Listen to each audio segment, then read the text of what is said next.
हाँ, तो दोस्तों आज हम देखेंगे क्लास 12th का मॉडल पेपर जो 2023 का मॉडल पेपर जारी हुआ था, उसी का ऑब्जेक्टिव क्वेश्चन देखेंगे। दोस्तों अब बता दें ये क्लास 10th के लिए रहेगा और लगातार आपका 10 मॉडल पेपर प्रोवाइड इसी चैनल पर किया जाएगा, ठीक है? आप 10 मॉडल पेपर को देख लीजिएगा, आपका तैयारी बेस्ट हो जाएगा, ठीक है? और उसके साथ-साथ हम ऑब्जेक्टिव क्वेश्चन आपको 10th क्लास का जल्द ही जल्द करा देते हैं, ठीक है? उससे पहले इंटर का कराना अनिवार्य है क्योंकि आपसे पहले उनका एग्ज़ाम है। दोस्तों तो ऐसा नहीं है कि आप इंटर की ही कराएँगे, दोनों का क्लास अब स्टार्ट हो चुका है, ठीक है? चलिए दोस्तों तो देखते हैं। आपको बता दें दोस्तों कि आपका क्लास 10th में 100 ऑब्जेक्टिव पूछेगा, कितने पूछेगा? 100 जिसमें से किन्हीं 100 में से 50 आप ऑब्जेक्टिव क्वेश्चन का जवाब देना है, ठीक है? यानी प्रश्न आपका दुगुना रहेगा और जवाब देना है आपको उसके अधिया कि उसके अधिया जवाब आपको देना है, ठीक है? विकल्प दुगुना रहेगा, जवाब देना है उसका आधा, ठीक है? आप लोग प्रयास करेंगे सभी क्वेश्चन का आंसर दें, ठीक है? चलिए दोस्तों दिखाते हैं आपका ये मॉडल पेपर देख ही लिए हैं और चलिए दोस्तों क्वेश्चन देखते हैं क्या है। क्वेश्चन नंबर 1 है दोस्तों, एलिहिलेशन ऑफ कास्ट का हिंदी रूपांतरण किसने किया था? तो दोस्तों ये कराया हुआ क्वेश्चन है, आप बताइए इसका राइट आंसर क्या होगा? तो दोस्तों एलिहिलेशन ऑफ कास्ट का हिंदी रूपांतरण किसने किया था? तो इसका हिंदी रूपांतरण ललित सिंह यादव ने किया था। किसने किया था? ललित सिंह यादव ने। इसका राइट आंसर क्या होगा? इसका राइट आंसर बी होगा। क्या होगा? बी होगा दोस्तों, ठीक है? आगे चलते हैं दोस्तों क्वेश्चन नंबर 2 की तरफ। क्वेश्चन नंबर 2 में क्या है दोस्तों? देख लीजिए। क्वेश्चन नंबर 2 में है दोस्तों, नलिनी बिजय शर्मा का जन्म कब हुआ था?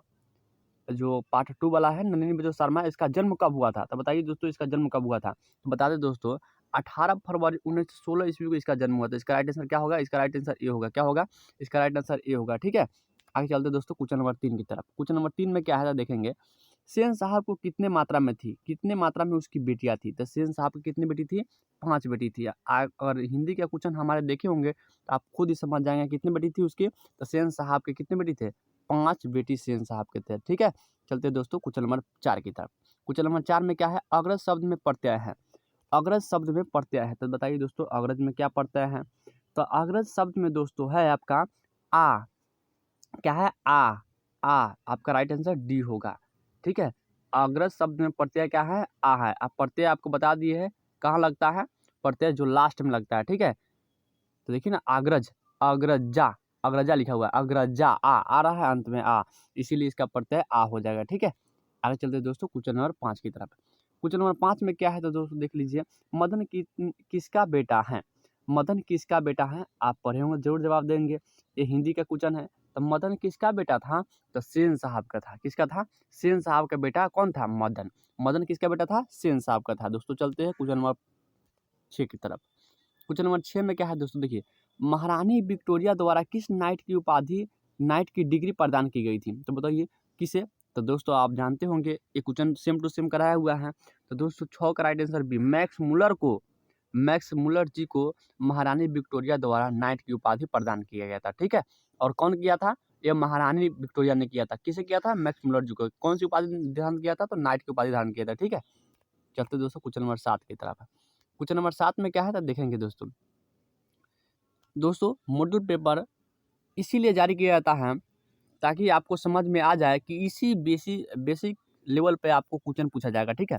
माने आप समझिए कि जितना जितना पूछा हुआ क्वेश्चन देख रहे हैं ना, वो सभी क्वेश्चन वो सभी चैप्टर से आपका प्रश्न पूछे जाएंगे, ठीक है? आपको इस तरह से आपको याद करना पड़ेगा, ठीक है? माने हो गया ना एगो ये ऐसा ऐसा लेवल पर एग्जाम आपको होगा, ऐसा लेवल पर आपको कंटेंट तैयारी करना होगा, ऐसा लेवल पर आपको तैयारी करना होगा, ठीक है? एग्जाम के इसीलिए दोस्तों मॉडल पेपर जारी करता है बिहार बोर्ड पहले। क्वेश्चन नंबर 7 में हिंदी कविता में पद पदवाद के प्रवर्तक कौन हैं? तो दोस्तों थोड़ा लिखने में क्वेश्चन टाइप में गलती लिख दिया गया है। पदवाद के प्रवर्तक कौन है? तो बताइए दोस्तों इसका कौन है? तो 7 का राइट आंसर आपका बी, नलिनी बिचन शर्मा है। पदवाद के प्रवर्तक कौन है? नलिनी बिचन शर्मा है। इसका नलिनी बिचन शर्मा, इसका राइट आंसर बी हो जाएगा, ठीक है? चलते हैं क्वेश्चन नंबर 8 की तरफ। क्वेश्चन नंबर 8 में क्या है दोस्तों देखिए। आत्मसात शब्द में प्रत्यय कौन है? तो प्रत्यय दोस्तों बता दें क्या आपको, जो लास्ट में लगता है, जो लास्ट में लगता है वही प्रत्यय होता है। तो दोस्तों 8 का आंसर देखिए, लास्ट में देखिए 7 क्या है? 7 लगा हुआ है। इसका राइट आंसर क्या होगा? ई अ, माने अ जो है इसका राइट आंसर हो जाएगा, ठीक है? चलते दोस्तों क्वेश्चन नंबर 9 की तरफ। क्वेश्चन नंबर 9 में क्या है? विचार और तर्क किस लेखक की रचना है? विचार और तर्क किस लेखक की रचना है? दोस्तों बता दें सभी क्वेश्चन मोस्ट भी आई होने वाला है, ठीक है? देख लीजिए दोस्तों ये मॉडल पेपर में ऐसा ही मॉडल पेपर जारी किया गया है 2023 का।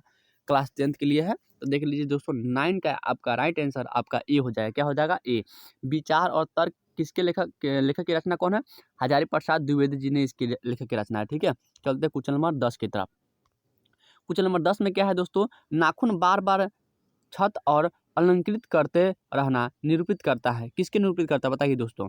सौंदर्य बोध और संस्कृति चेतना का, कि सुंदरता बढ़ाने का, कि अच्छे व्यवहार का, कि सुंदरता और स्वास्थ्य पर ध्यान देने का।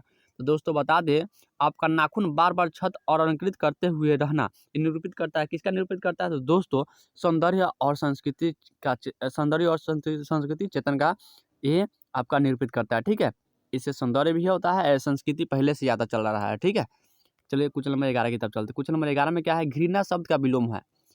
घृणा शब्द का विलोम है। तो दोस्तों घृणा, बताइए घृणा शब्द का विलोम क्या होगा? तो घृणा का होगा द्वेष। क्या होगा? द्वेष होगा। घृणा शब्द का विलोम क्या होगा? द्वेष होगा। घृणा शब्द का विलोम नहीं दोस्तों, द्वेष नहीं होगा।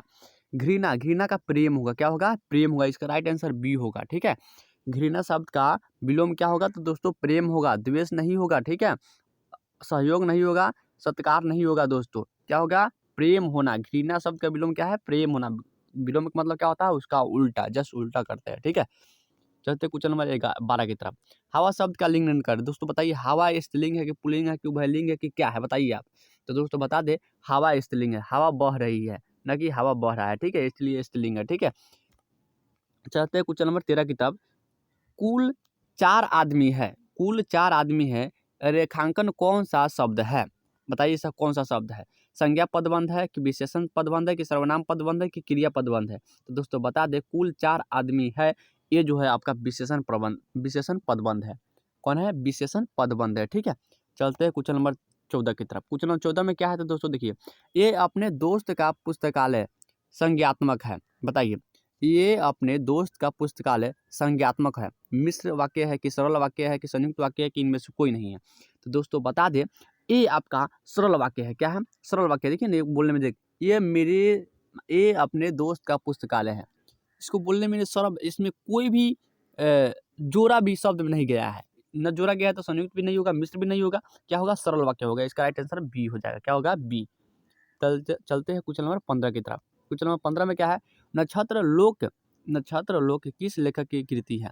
तो दोस्तों बता दें, नक्षत्र लोक ये जो है ना आपका इसका राइट आंसर बी, गुणाकर मूल्य की कृति है। नक्षत्र लोक किस लेखक की कृति है? गुणाकर मूल्य की कृति है नक्षत्र लोक। ठीक है, चलते हैं क्वेश्चन नंबर 16 की तरफ। सभी क्वेश्चन दोस्तों याद जरूर कीजिएगा। जिसकी उपमा दी जाए उसके लिए क्या कहेंगे? जिसकी उपमा दी जाए उसके लिए हम कहेंगे उपमेय। क्या कहेंगे? उपमेय कहेंगे। क्या कहेंगे? उपमेय कहेंगे। चलते हैं क्वेश्चन नंबर 17 की तरफ। क्वेश्चन नंबर 17 में क्या है दोस्तों? मराठी भाषा की लिप्सा क्या है? मराठी भाषा की लिप्सा क्या है? तो दोस्तों बता दें, मराठी भाषा की लिप्सा जो है वो देवनागरी लिप्सा है। देवनागरी लिप्सा है। दोस्तों बता दें, इसमें हम 50 क्वेश्चन को करेंगे और लगातार आपकी 10th का मॉडल पेपर 10 को जारी करेंगे। ठीक है, इसी तरह से 12th का जो है उसका भी मॉडल पेपर आपको करा देंगे एक उसका क्वेश्चन, ताकि आपको समझ में आ जाए कि किस तरह से क्वेश्चन पूछने वाला है। ठीक है, धारा नागरी के कौन परमार शासक विधानुरागी है? विधानुरागी थे? तो बताइए दोस्तों, धारा नागरी के कौन परमार शासक विधानुरागी थे? तो दोस्तों विधानुरागी जो थे वो भोज है। क्या है? भोज। इसका राइट आंसर बी होगा। ठीक है, चलते क्वेश्चन नंबर 19 की तरफ। महाविद्यालय नामक कहानी संग्रह किनकी रचना है? तो दोस्तों महाविद्यालय नामक कहानी संग्रह रचना जो है ना, इसका विनोद कुमार शुक्ल का है। विनोद कुमार शुक्ल का। इसका राइट आंसर क्या होगा? सी हो जाएगा। ठीक है, चलते हैं क्वेश्चन नंबर 20 की तरफ। क्वेश्चन नंबर 20 में क्या है? तो दोस्तों देख लेंगे। क्वेश्चन नंबर 20 में है, पागल की माँ ने गुस्सा क्यों किया? पागल नहीं होगा दोस्तों, यहाँ पर होगा बहादुर। क्या होगा? यहाँ पर होगा बहादुर। बहादुर की माँ गुस्सा क्यों किया था? तो दोस्तों क्योंकि उसका भैंस का क्या किया था? पिटाई किया था, इसीलिए बहादुर की माँ ने क्या किया था? गुस्सा किया था। तो दोस्तों 20 का राइट आंसर ये हो जाएगा। बहादुर ने भैंस को क्या किया था? मारा था, इसीलिए उसके माँ ने गुस्सा हो गया था, पागल हो गया था। ठीक है, चलते क्वेश्चन नंबर 21 की तरफ। किसने सोवियत संघ पर आक्रमण किया? सोवियत संघ पर आक्रमण किसने किया था?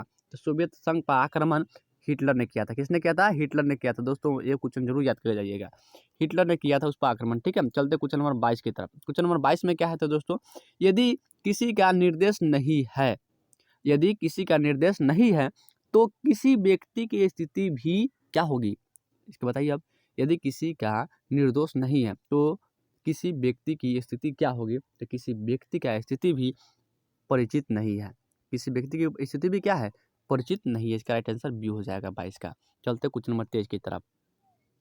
गुड्डी का लाल मुहावरे का अर्थ है। गुड्डी का लाल मुहावरे का अर्थ है दोस्तों, गुड्डी में लड़के, गुडारी में लड़के, कहते हैं गुडारी में लड़के। इसका राइट आंसर आपका 23 का राइट आंसर सी नहीं होगा दोस्तों, इसका राइट आंसर बी होगा। गरीब के घर में गुणवान का गुण होना, इसका मतलब गुड्डी का लाल होना, ठीक है। यानी आपका राइट आंसर बी होगा। क्या होगा, बी इसका राइट आंसर होगा। गरीब के घर में गुणवान का गुण होना, ये गुड्डी का लाल होना का मुहावरे करता है, ठीक है। चलते हैं क्वेश्चन नंबर 24 की तरफ। गणेश शब्द का प्रवाची है, तो गणेश शब्द का प्रवाची क्या हो गया, लंबोदर। क्या हो गया, लंबोदर हो गया, आप लोग जानते होंगे। क्वेश्चन नंबर 25 की तरफ चलते हैं। क्वेश्चन नंबर 25 में क्या है, रोजाना शब्द कौन सा समास है। रोजाना शब्द कौन सा समास है, तो बता दें सब दोस्तों, रोजाना शब्द जो है ना अविभाव समास है। कौन है, अविभाव समास रोजाना शब्द है, ठीक है। चलते हैं क्वेश्चन नंबर 26 की तरफ। क्वेश्चन नंबर 26 में यशोधरा शब्द का संधि विच्छेद है, दोस्तों कराया हुआ क्वेश्चन है। यशोधरा शब्द का संधि विच्छेद क्या है, तो दोस्तों यशोधरा शब्द का संधि विच्छेद जो है यश प्लस धारा, यश प्लस धारा, इसका राइट आंसर ये हो जाएगा, ठीक है। चलते हैं क्वेश्चन नंबर 27 की तरफ। क्वेश्चन नंबर 27 में क्या है, इनमें से शुद्ध वाक्य कौन है, आपको शुद्ध पहचानना है, ठीक है। दोस्तों बता दें 27 का राइट आंसर डी, इसमें से ये भी शुद्ध नहीं है, ये भी शुद्ध नहीं है, ये भी शुद्ध नहीं है, इनमें से कोई नहीं, इसका राइट आंसर डी हो जाएगा, ठीक है, क्योंकि इसमें से कोई शुद्ध नहीं है, ठीक है। आप देख लेंगे। क्वेश्चन नंबर 28 की तरफ चलते हैं। क्वेश्चन नंबर 28 में क्या है, कवि घनानंद किस बादशाह के यहाँ वीर मुंशी का काम करते थे,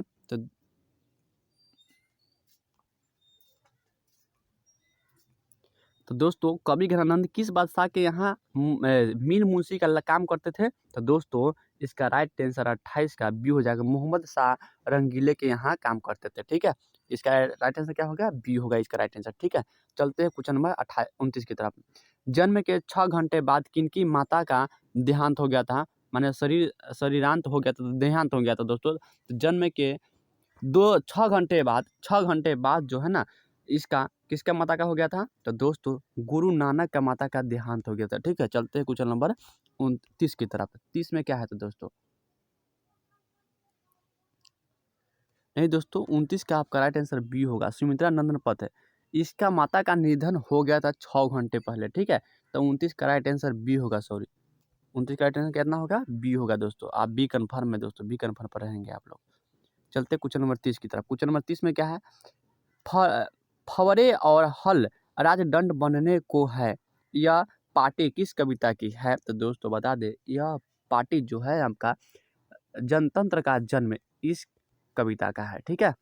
इसका राइट आंसर ये हो जाएगा। चलते क्वेश्चन नंबर 31 की तरफ। 31 में है, एक व्रत की हत्या कविता किसकी रचना है, तो दोस्तों एक व्रत की हत्या कविता जो है ना आपका कुंवर नारायण की रचना है, ठीक है। यानी सी 31 का सी राइट आंसर हो जाएगा। चलते क्वेश्चन नंबर 32 की तरफ।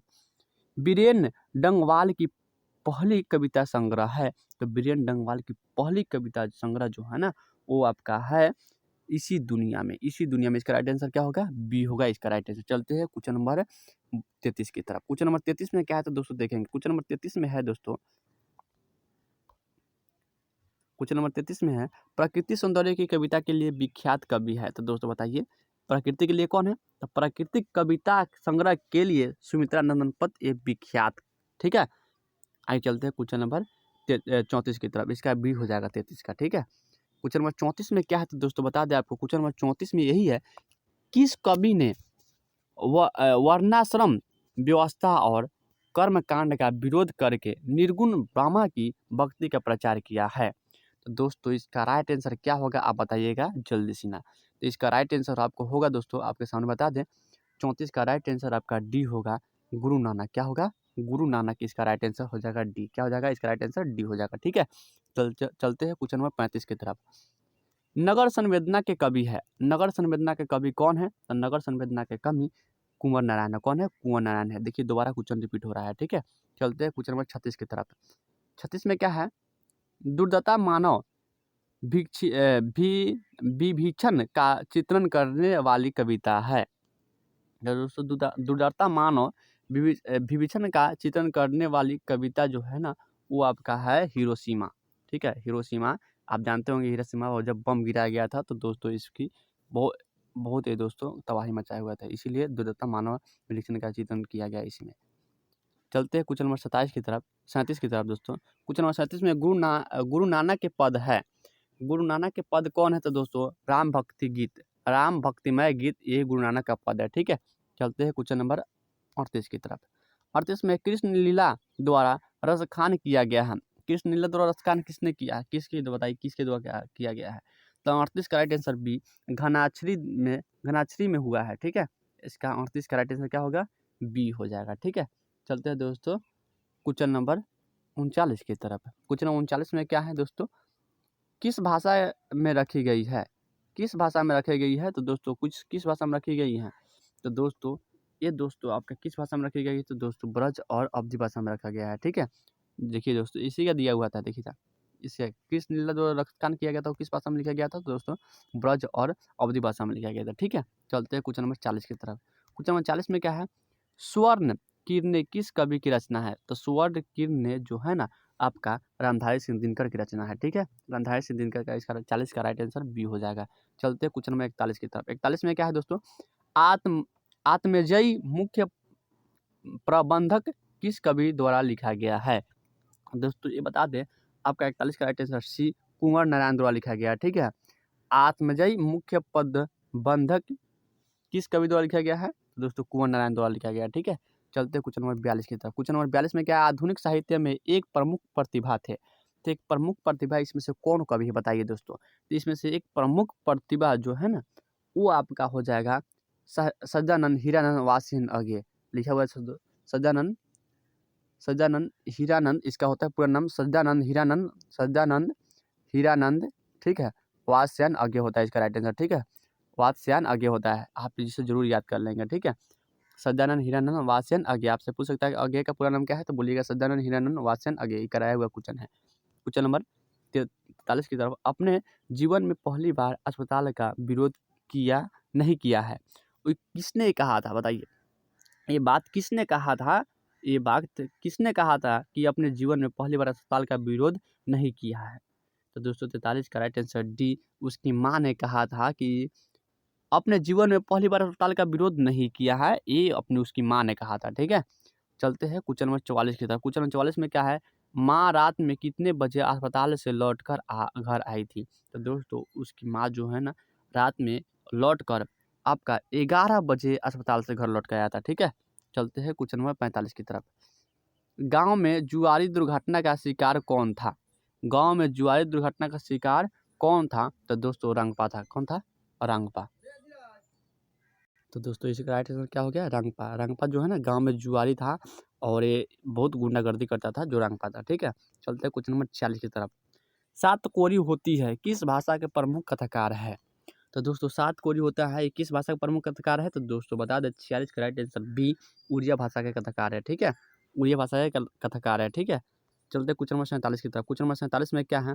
देवी नदी कनेक्शन के नीचे किसका घर था? तो दोस्तों ये ओरनिका किताब से है दोस्तों, आप ओरनिका पढ़े होंगे तो जरूर जवाब देंगे दोस्तों। तो दोस्तों 47 का राइट आंसर सी, लक्ष्मी का घर था। ये लक्ष्मी आदमी का नाम था, उसका ही घर था। देवी उसके कनेक्शन, देवी नदी के कनेक्शन के नीचे उसका लक्ष्मी का घर था। जब बाढ़ आ गया था तो सब भागने के लिए तैयार हुआ था। ठीक है, चलिए क्वेश्चन नंबर 48 में है, मंगू के अलावा माँ के कितने नुकसान होते थे? तो दोस्तों देखिए ये गलती लिखा हुआ है, मंगू के अलावा माँ के कितने पुत्र थे? ठीक है, क्वेश्चन होगा मंगू के अलावा माँ के यहाँ पर लिखिए कितने यहाँ पर पुत्र होते थे? तो दोस्तों मंगू के अलावा माँ के 3 पुत्र थे। ठीक है, और कहे कि माँ के कितने पुत्र थे, माँ कहानी में माँ के कितने पुत्र थे? तो दोस्तों 4 थे, और कहेगा मंगू के अलावा तो 3। ठीक है, समझ गए होंगे दोस्तों। क्वेश्चन नंबर 48 की तरफ चलते हैं। सितार को किसका रसमलाई थी? सितार को किसका रसमलाई थी? सितार को भंवरी ने उसकी रसमलाई थी। ठीक है, चलते क्वेश्चन नंबर 50 की तरफ। क्वेश्चन नंबर 50 में क्या है तो दोस्तों देखेंगे। क्वेश्चन नंबर 50 में है दोस्तों, सीता के बड़े लड़के का क्या नाम था? सीता के बड़े लड़के का क्या नाम था? कैलाश। क्या नाम था? कैलाश। तो दोस्तों इसमें हम 50 क्वेश्चन को कवर किए थे और हम जस्ट कल ही आपको सेट 1 का फिर 51 से 100 तक के क्वेश्चन प्रोवाइड कर देंगे, ठीक है। इस तरह से करके 50-50 का क्वेश्चन कर के हम आपको वीडियो आपको भेज देंगे। आप इसे ज़रूर देख लेंगे कि आप मॉडल सेट दोस्तों याद पढ़ लेना ज़रूरी है दोस्तों, क्योंकि आप 10 को मॉडल सेट भेजते हैं ना, उसमें से पढ़ लेंगे दोस्तों तो एकदम गारंटी के साथ कहते हैं 30 क्वेश्चन तो दोस्तों प्लस ही टकराएँगे आपको, 30 क्वेश्चन से प्लस ही आपको टकराएँगे उसमें देखने को मिलेंगे।